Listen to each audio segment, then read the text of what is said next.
Rob Port here, and before we get started, I wanted to tell you something. Your support is vital. If you enjoy this podcast, consider supporting our work by becoming a subscriber at inforum.com/subscribe. As a subscriber, you ensure the future of local news and podcast content. Support local journalism at inforum.com/subscribe today. This podcast is brought to you by the North Dakota Petroleum Foundation. From heating our homes, empowering our vehicles, to cell phones, clothing, and medical equipment, oil and natural gas makes everyday life better. North Dakota Oil and Natural Gas, advancing the possibilities. Learn more at ndpetroleumfoundation.org.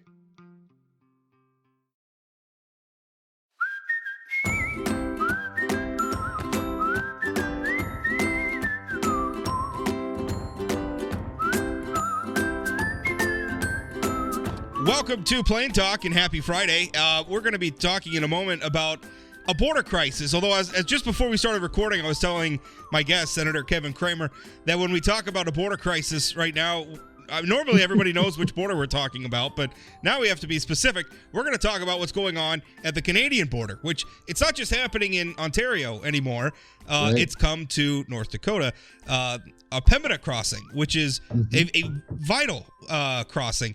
A great deal of commerce goes through that crossing. Yep. is currently being blockaded. So we're going to talk about that in a moment. Before we get started, though, I want to thank you all for listening. Of course, remind you that if you're listening to this via Facebook or something, hey, consider subscribing via a podcasting app.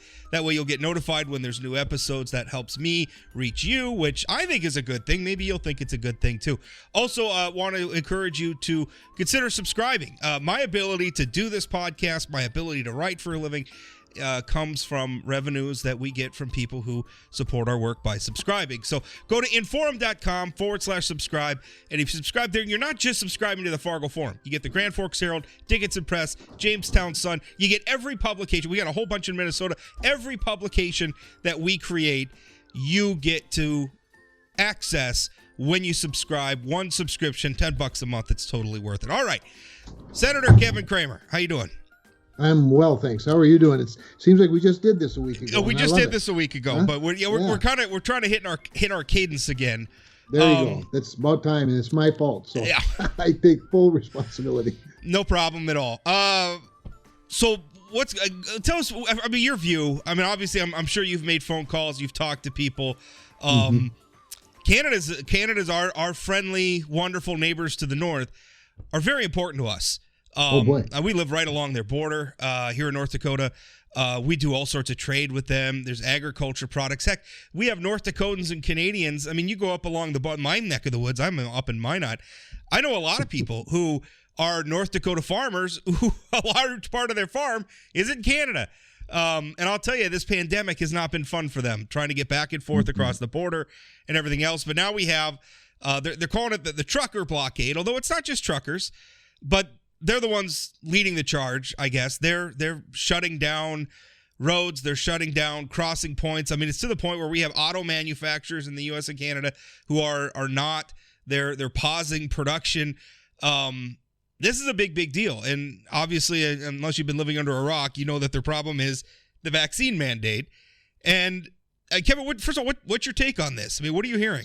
Yeah, so I will tell you, I have a great deal of Personally, I have a great deal of sympathy for the truckers, and I rather appreciate, frankly, their movement, because it started out small. It seems to be quite organic, and now it's become a real big problem and nuisance, not just for Justin Trudeau, but more importantly for local communities and big employers in the United States.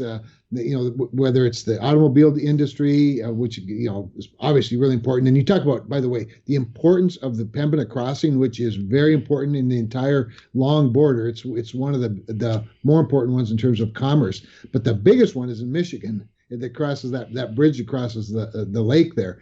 And so the weird thing about it to me, though, Rob, is that the solution's rather simple. You just lift this vaccine mandate that Trudeau just seems absolutely bent on not doing for a number of reasons, and yet now you have conservatives in Parliament and conservative leaders at the various levels sort of siding against the truckers. It's like, okay, you made your point. Now it's become a real problem.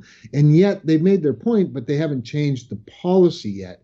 And I really think when I watch the trucking situation in Canada, I see that as the way peaceful protest is supposed to be conducted and what it should accomplish.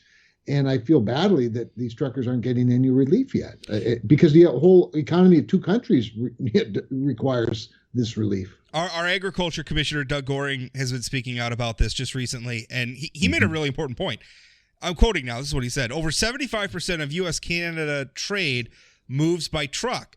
Forcing this vaccine mandate on the industry will hurt the livelihoods of truckers, create further supply chain disruptions, and cause price increases in essential goods, which, goodness gracious, we don't need any more price increases. Before we get on that, though, we've had a lot of protests over the years, and we've had a lot of protests that do things like block highways. We saw that during the Dakota Access Pipeline protests.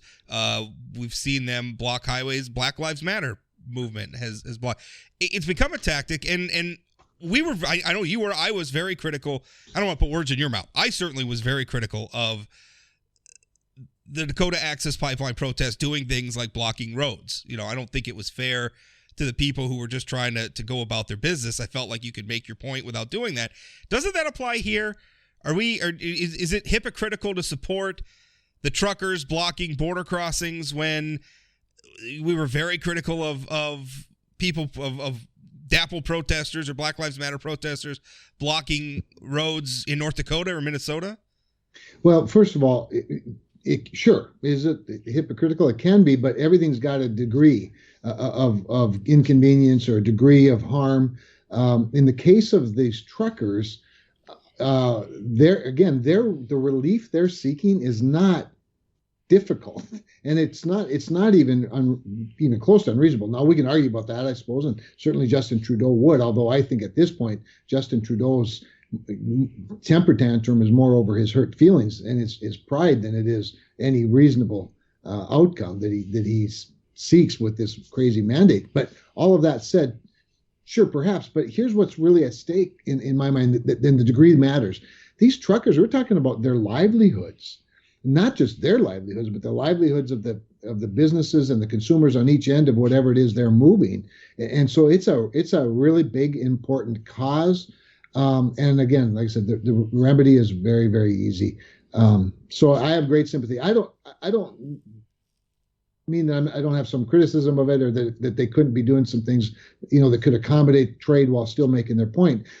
But when they just started out as a small group, nobody was listening to their point. When they became a larger group, like I said, Justin Trudeau seemed to dig in as opposed to invite them in for a conversation and some reasonable negotiation. It's just interesting because that was the same argument that, Black Lives Matter and Dakota Access made. They said, if we were just standing along the road waving signs, nobody pays attention to us until we start trespassing and doing some of these other things. So I don't know. I guess maybe it's in the eye of the beholder. I did know that the New York Times editorialized on this, and they were surprisingly nuanced in their position. I don't know if you said this. I'm going to quote from their editorial.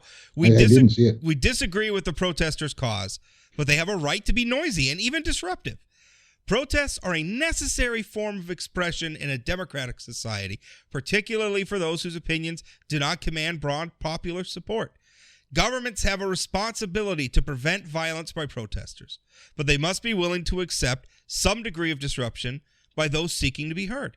The convoy has captured the underlying frustration in a broad swath of the Canadian public. The French, Gillette's John, I'm probably butchering that. They went French there because we're talking about Quebec. The French Gilets Jaunes, however, never found a cause with wide appeal. The Canadian truckers have, and their success in turning coronavirus restrictions into a rallying cry for the disaffected is what makes the Ottawa protest significant. I thought that was really interesting that the Times was so circumspect. Yeah, no, it's very well put. And getting back to some of the other protests that you're referencing and trying to draw some analogy with, there were accommodations made in some of these cases. Certainly in the Dakota Access Pipeline, there were accommodations made in terms of the thickness of the steel, the number of layers of the pipeline.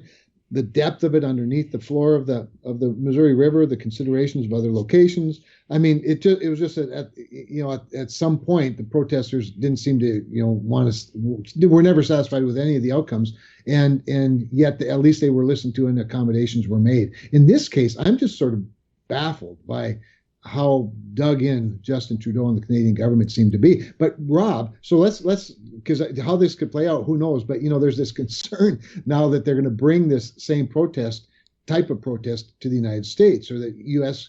In solidarity, and for similar reasons, U.S. truckers will do the same thing. They're of course worried about the Super Bowl being blocked, which would be a gross inconvenience to a lot of people. Obviously, I'll watch it on TV if I watch it at all. But again, there are a lot of people, or that they might bring it to the United States Capitol, where there's a lot of congestion. The highway system, road system was not built even for modern transportation in many respects. It's a very weird place in terms of how you get in and out of it. And then we'll see who pays attention. If it becomes inconvenient for the presidential motorcade to get out to Andrews Air Force Base, or Congress members to get to the Reagan National Airport, yeah, they might affect some change, or they might affect some change just with the threat of it. You never know. I wrote a column about this today, and I think there's a lesson here to be learned about the consent of the governed.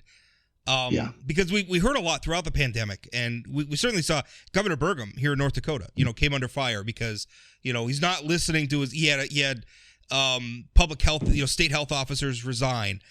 He was getting, letters to the editor and columns and criticism for people saying, why don't you just listen to the experts? And my argument, even though I was very much on the side of please get vaccinated, wearing a mask is not that big of a deal. I think a lot of the opposition to this stuff was silly. But on the other hand, I said, political leaders like Doug Burgum, they can't just do what the technical. I mean, if that's what it was, then I guess we should just appoint a panel of scientists to make all our policy decisions for us. We don't do that because the technical perspective is not the only perspective that's important. You could be as right as rain. You could have all the facts on your side, and it doesn't matter a lick if the public doesn't buy it. Mm-hmm. And what I worry here is we've gotten to a point where we've stopped trying to persuade, and now we're just trying to force. And I'm wondering what we're even trying to win here. As of this morning, 250 million Americans have had at least one shot of COVID-19 vaccine. That's 87.4% of American adults. There's 79 million Americans who have had COVID-19, which means they have some level of natural immunity. Obviously, there's some I'm in the overlap between those two camps. Up in Canada, 32 million people, that's 84% of their total population, have received at least one dose. 78% is fully vaccinated. 88.3% of Canadians above age 5 have been vaccinated. And according to the Canadian Trucker Alliance, 90% of truck drivers who are crossing the border are vaccinated. So I'm looking at this thinking, with all this disruption, like there's this showdown between the Canadian government that wants to impose this mandate and the truckers who don't want to live with the mandate, but who, at least in the aggregate, are mostly vaccinated anyway. Right. What are we trying to win here? No, that's what's really peculiar. So earlier today, I was talking to somebody about this, and the news that's breaking. If you just do a quick little review of news stories today, the Ontario Premier said he's threatened now to pull the licenses or revoke the licenses of truckers. Now here we are in a supply chain crisis, and he's considering taking the licenses away of 10% of the truckers, where there's a great shortage already. And so what are we trying to win? I think is we're trying to win an argument that doesn't really make sense to the bottom line or to the running of an economy, a free market economy, or any other type of an economy. So I think you're right. What happens is people take a position and they dig in. There is also a story I saw today, or I guess it was a Fast Facts or something about Canada, and some of the things you just said actually weren't part of that. But one of the other things it was, this is why the Canadian Trucking Association and some other the big rig operators are condemning the truckers. And I'm thinking, this is like your house is on fire, and to put it out, you're going to spray gasoline on it. It's like, no, we're supposed to try to calm the flames, not inflame them further. And this is what I mean. I think people lose track of what it is that they're arguing about. To your previous point, what you just said is so critically important, and it's an important reminder of the type of government, the representative republic we have with regard to experts and whatnot. Remember, and by the way, my very favorite painting, and there's some great, beautiful paintings in the rotunda of the United States Capitol. And for those of you that have never been there, we're trying to get the place open. We're trying to open it. I've actually helped introduce some legislation to require that we reopen it to the public. But my favorite painting in there's the painting of George Washington retiring his being a general, his commission as a general, so that he could be the civilian leader of the United States. And this is not by accident. This is on purpose. I was an elected public utility commissioner, public service commissioner in North Dakota, as we call it, the Public Service Commission. We were required in every hearing to make a decision based on the preponderance of the evidence. In other words, we were a bit of a court. We had a preponderance of evidence standard. There were three of us. We heard testimony, we read testimony, we look at the all the details and the expertise of the environmental groups and all the stakeholder groups. But at the end of the day, three elected people made the decision. Whether it's a rate increase, the siting of a power plant, a pipeline, transmission lines, wind farms, you name it. At the end of the day, it's three elected people. And I used to always say, while the preponderance of the evidence is important, at least the founders in North Dakota of our government wanted the people to have a say, a consideration in things. Otherwise, guess what? You could just turn the whole economy and the whole country over to computers and artificial intelligence, which is really the ultimate outcome if you're not going to have people representing people. Well, there's got to be that balance, right? Because on the other hand, like, I don't want to be a direct democracy either, where the people are just, I do not either. We're just putting everything up to a straight vote. So there's a balance between the two, but at the end of the day, there has to be buy-in from the public, because otherwise, if the public's not buying in your policy, you're just going to double down and use force. Listen, we don't have enough police to just make everybody do what you want them to do. And if we tried to get enough police, now we're China. And I don't want to be that either. So I would rather live with the fact that a lot of people are going to make a choice that I don't think is very smart. I would rather just live with that and accept that and try to persuade them in the future and move forward than to continue down this road where I have to make everybody agree with me. Right. No, so there's this, I often refer to the spirit of the law and the letter of the law. And both are important.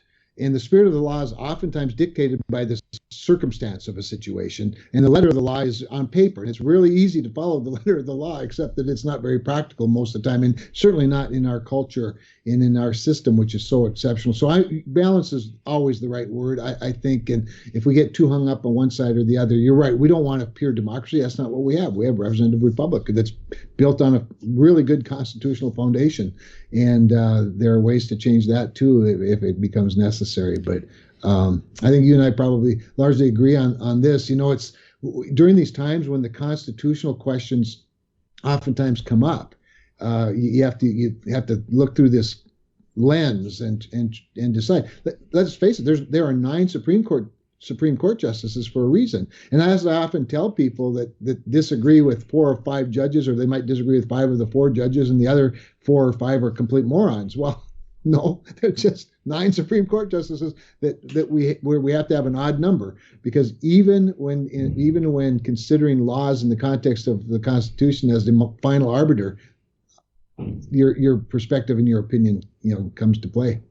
Do you think you talked about the possibility of the protests coming to the United States? Mm-hmm. Honestly, I think the reason why we haven't had it is that our courts have largely enjoined the mandates that the Biden administration has tried to put in place at the federal level, has largely enjoined them from taking effect. So I think really that's the only reason is we're not really living with mandates that's right. in the United States yet, at least not at the federal level. Yeah.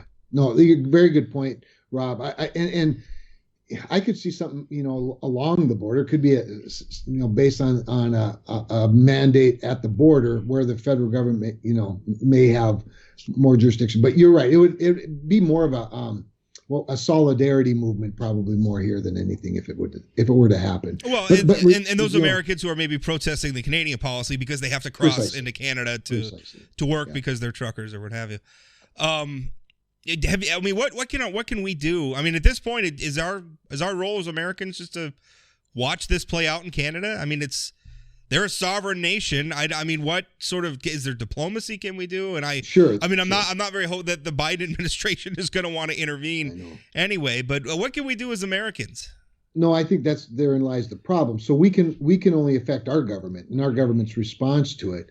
And we can do that by petitioning our government, whether it's the Biden administration or whether it's Congress in some form of legislation, which wouldn't have much impact and certainly wouldn't happen for a very long time because things move very slowly when it comes to legislation. By the way, again, thanks to our founders who created it that way on purpose. So we can only petition our own government through diplomatic channels. But I do think that has an effect. I mean, when you think of the union workers in Michigan that are now not working at the Ford plant because of the protests in Canada and the blocking of the bridge crossing the Canadian border, it's not like we're in a silo. There's definitely people that matter a great deal. In fact, one of the things of some interest to me, Rob, and I don't know how much you've followed this, and I haven't followed it super closely, but it's fascinating. I just saw this morning on one of the news shows, Jared Polis, who's the governor of Colorado, a very liberal person. I served with him in Congress. He and I left the same time. He was elected governor when I was elected to the Senate. But he sounded like the most reasonable, moderate Democrat in the world today, talking about things like mandates and even the Biden administration and freedom. And of course, governors, when they become a governor, become the head of a sovereign state. And so I actually think things are sort of balancing out somewhat slowly. I didn't agree with everything he said, obviously, but we're pretty fortunate, I think, to have the opportunity to make a difference both in our own country, and then if it makes a big enough difference here, I do think Canada follows a little more closely. I do think it's kind of funny. Just one last point about Canada, sure. And I was reading a column by Michael Brennan Doherty in National Review today, and I'll quote for an excerpt, but he's talking about like basically the trucker, it's a workers' movement, right? And the left is horrified, right? Right. This is what he wrote. I quote: "In the same way that a non-feminist woman is degraded to the status of not a woman, or a racial minority with the wrong politics is accused of multiracial whiteness, workers taking political action that isn't controlled by the left are deemed not workers at all. Returning to their orthodox Marxist categories, they sniff that the majority of these workers own their rigs and are thus more like the middle class," right? So these are obviously blue-collar people who are making a living, and they don't like this government regulation, agree with them or not agree with them. And normally the left likes to think of themselves, although if you look at their financial disclosures for the last 20 years or so, it's maybe not that clear anymore. But, I mean, this is a blue-collar uprising, and the self-styled representatives of the working class are just can't get comfortable with it at all. Well, there's no question, Rob. This is a modern-day labor movement, and the problem is it doesn't endorse the left, and the left doesn't endorse it. In fact, there's some serious tension, obviously, as a result of the organized labor, the unionized drivers, and we're having our own little issue down here in North Dakota in the United States because of a 10-year-old law that's finally being implemented in rulemaking relating to CDL licensure and the training that's. I want to talk about that here in a moment. Yeah, so that's kind of it's similar but not the same, but it is somewhat similar, and this becomes a bit of a labor movement on the right, and it's politics going full circle. So let's talk about this CDL issue, and I saw Congressman Armstrong release a statement about it not that long ago. But honestly, I haven't paid that close of attention to this. What is this? So what's happened is in 2012, Congress passed, we passed these highway bills, right? In 2012, it was called MAP 21. And I forget even what MAP stands for, but they always stand for something. The next one was FAST, and then, and this current one was IIJA.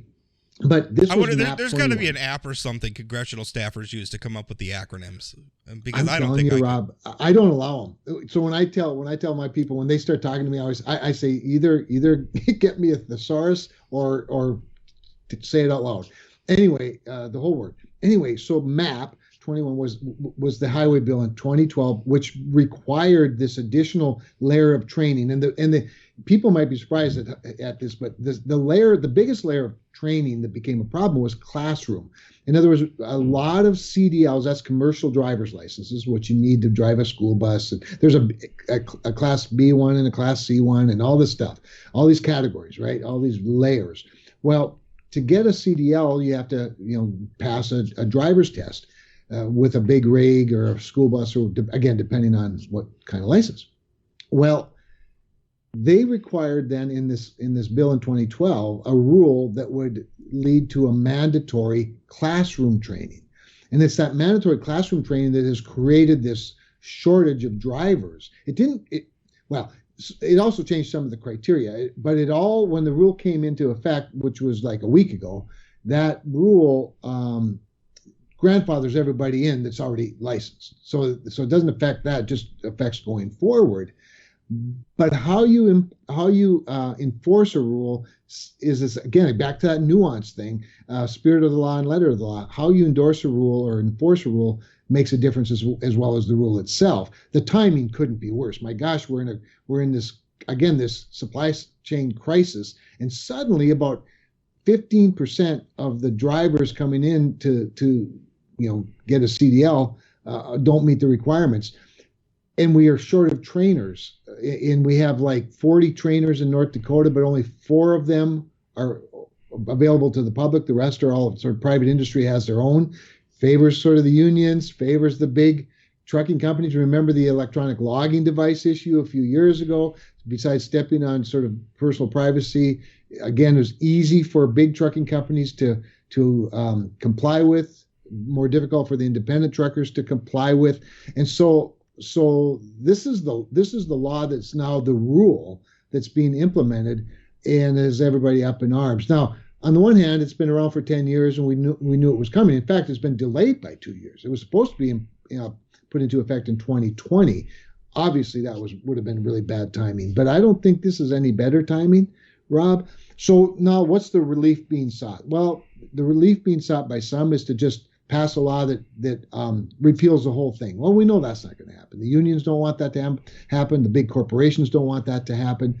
I personally think that the president or the Department of Transportation ought to put a pause on it and work out a slow implementation plan at the least, or at least provide a waiver during this crisis when we're already having problems getting product to market or parts to factories or whatever the case might be. Well, it affects everybody. I mean, you go to the store, something you buy came off a truck, and that's right. You restrict the number of trucks. You're going to drive up the cost it takes to put something on a truck, and that drives up the price for everybody. And again, we don't need any more of that.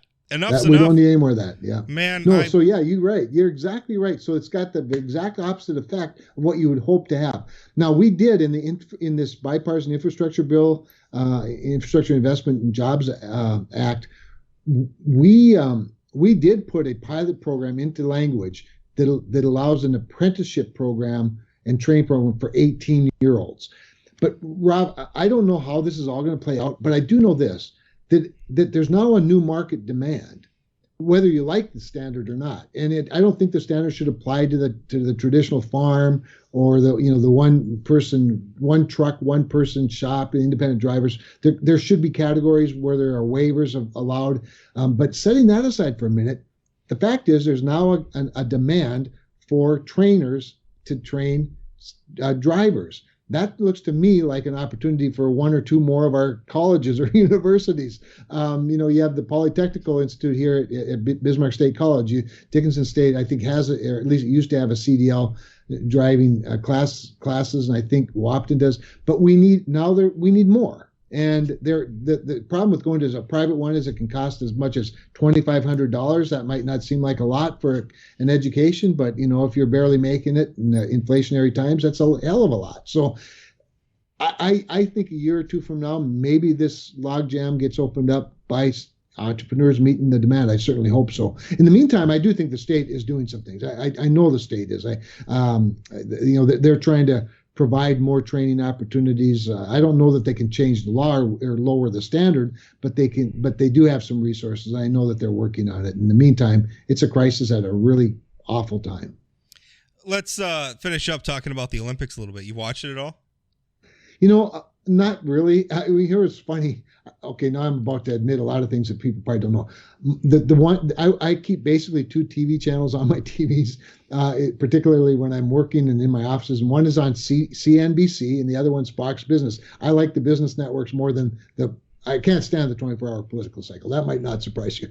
Anyway, but CNBC, of course, being an NBC affiliate, at like 4 o'clock in the afternoon, switches over to the Olympics. So I've watched like 3 days of curling, which is so great because, of course, we all know curlers, right? Yeah. In North Dakota, and so that's all I've really watched. Now I have followed some of the news surrounding the Olympics, and I was really, of course, very disappointed that Britta Curl. First of all, we were all excited for Britta to make the Olympic team for the girls hockey, and then when she tested positive the other day, her bubbles were burst, but we're still very, very proud of her, and it would have been fun to watch her play. But other than that, I've followed a little bit of the news surrounding it. I've struggled. We like the Olympics, and I mostly because it becomes we get to wave Old Glory a little bit, right? Be proud of our athletes who go over there. There's always a lot of wonderful stories, I think, that come out of every Olympics about somebody who's overcome just amazing things and achieved greatness. And I like those stories. I think it's fun. I'm struggling to watch this one, obviously, because of where it's at, and it feels a little bit like Munich again. And I do you struggle with that at all? I mean, what's your point of view on that? So I struggle tons with it, Rob. So I'm so glad you said it, because the other great thing about the Olympics is at a time when the world seems to just be falling apart, the Olympics become sort of a unifying thing in the world. And it's one of the goals, right? I mean, it's right. It's precisely part of the point that we're doing this. Exactly right. Now, I will say this. I do think that taking the Olympics from every 4 years to every 2 years has sort of diluted how special it is a little bit, quite frankly. But that ship sailed, right? So this one in China, here's my struggle. I'm sure just like yours. And from a policy standpoint especially, and this, I don't really know where I'm landing on this. Should we have just boycotted them altogether and dashed the dreams of many American athletes who've worked their whole lives for this moment? Was the diplomatic boycott that the Trump administration enough to make our point? And was that fair to those same athletes? Should we have pushed the International Olympic Committee to choose a different location a year or so or 2 years ago? Probably we should have. Would it have been successful? I don't know. But here's what surprised me a little bit. One thing about China is, with all of their flaws, and they have many. I mean, let me just back up. I'm sort of to the point where I don't want to have anything to do with China, period. I think we have to, I know we love selling them soybeans and we want hungry people to eat our soybeans, but I'm just exhausted with China and tired of them and very frightened for what they want to do to us. And I'm not sure that we have as much concern about it as we ought to as everyday Americans. That said, China generally steps up big time when they're on the world stage, and they haven't really stepped up this time. I think they've actually exposed themselves somewhat, particularly the way they treat quarantined, COVID positive tested athletes. That has given us a glimpse, I think, into a country's dark side in a way that China itself, had they done a better job, would never have allowed to have happen. I think you're right. I think in the past they've done a better job of gloss yes, when they're on the international stage, and they just can't do it now. And a lot of it's gotten harder. I mean, we all watched the Hong Kong protests. We saw what happened there. The Uyghur genocide is no secret. Awful. So I mean, it's like the gloss isn't working, and the amount it works, maybe they're just not bothering as much anymore.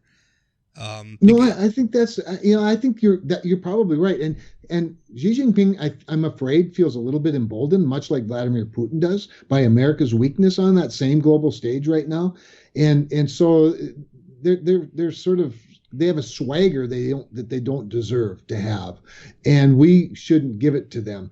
I recently had dinner with a guy that's a China expert.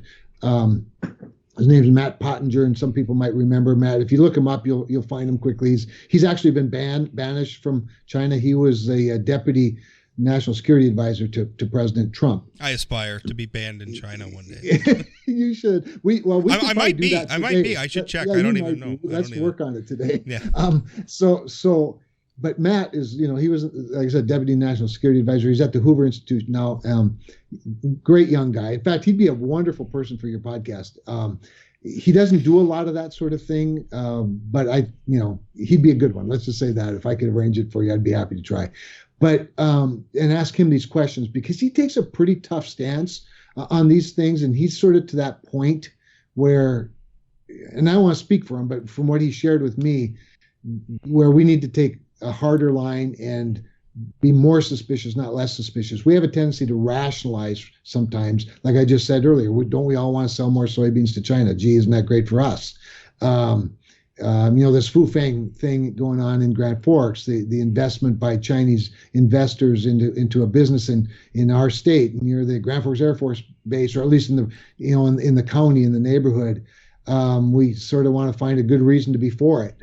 And I understand that tendency, but I think what I'm hearing more and more, and how I personally feel more and more, Rob, as an American citizen, and as somebody who does sit on the Senate Armed Services Committee and learn some things, I'm tired of them, and I'm kind of to the point where I wouldn't mind just cutting the cord altogether and treating them like the adversary they are, instead of the hopeful freedom lover that they may become if we just do more business with them. I think sometimes, we look at historical context, and of course, anytime we're going to cite history, we always talk about the Nazis, because that seems to be the only history anybody right. remembers. But I think sometimes we have to remember that these diplomatic situations, they evolve slowly.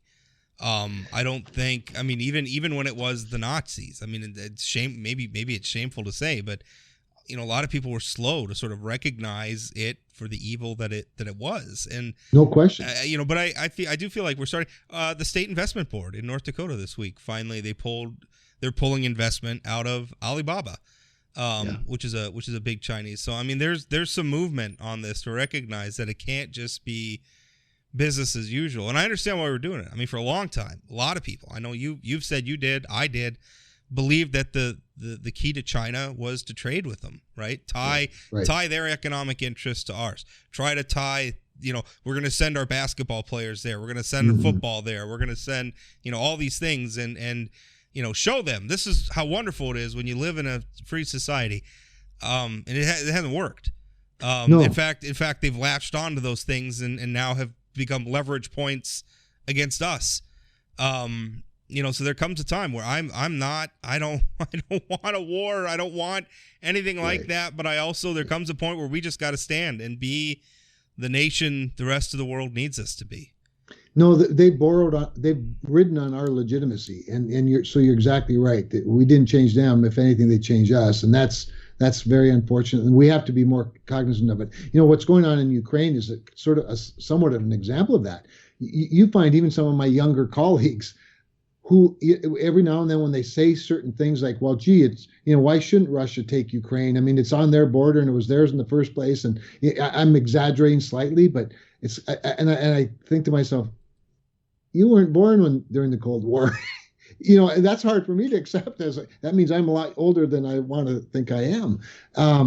But we do forget history fairly quickly, and we access certain parts of history and sort of forget other parts of it, and why these things matter to us sitting here in North Dakota, as well as to the people sitting on the borders of some of these countries, and what is our responsibility as the freest country in the world outside of our borders. Well, you don't have to feel a lot of responsibility to realize that 95% of the world's population lives somewhere other than the United States, and if we're going to do business anywhere, we need to be cognizant of the stability of places like Asia and Europe and other places. But there's a lot more reasons than that to to be concerned. One other thing I was going to raise about something you said earlier about the institutions, this balance, getting all the way going up back full circle to this balance.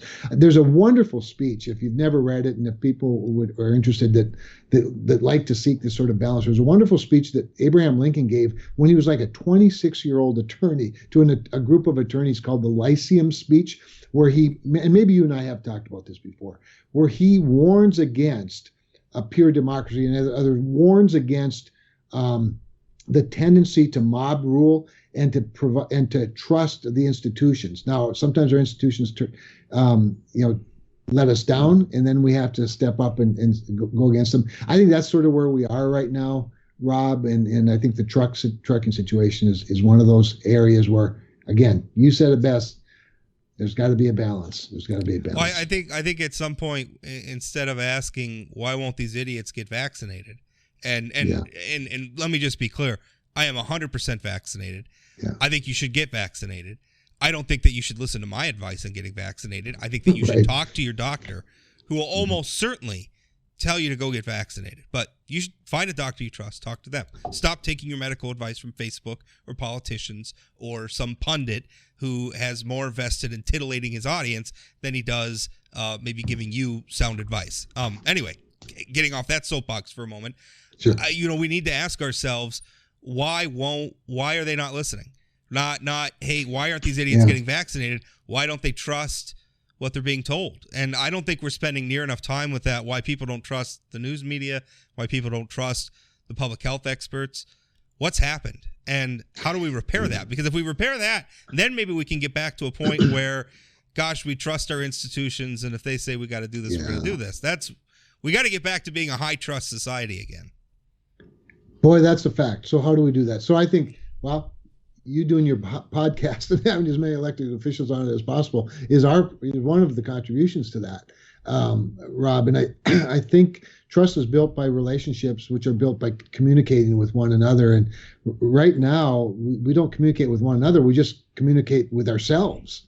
Yeah. And you and I have talked about that a lot, about whether it's cable news or talk radio or some other ideological communication source that we choose to get all of our news from, whether it's as individuals or as politicians. This is a little bit. You and I have talked a lot about populism versus a stricter philosophical positions, I suppose. And populism runs this risk of sort of the potential that everything's driven by feelings rather than by knowledge, but knowledge is shared by communicating across lines. And so I try to do my part in all of this. I take a lot of heat. I take probably as much criticism or more from people in my own party or even people who are supporters of mine than I do from my enemies. And now just by saying that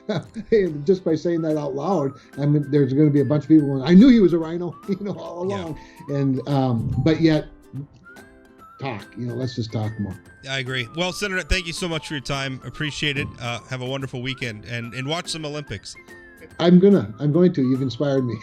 Thanks, Rob. Thank you.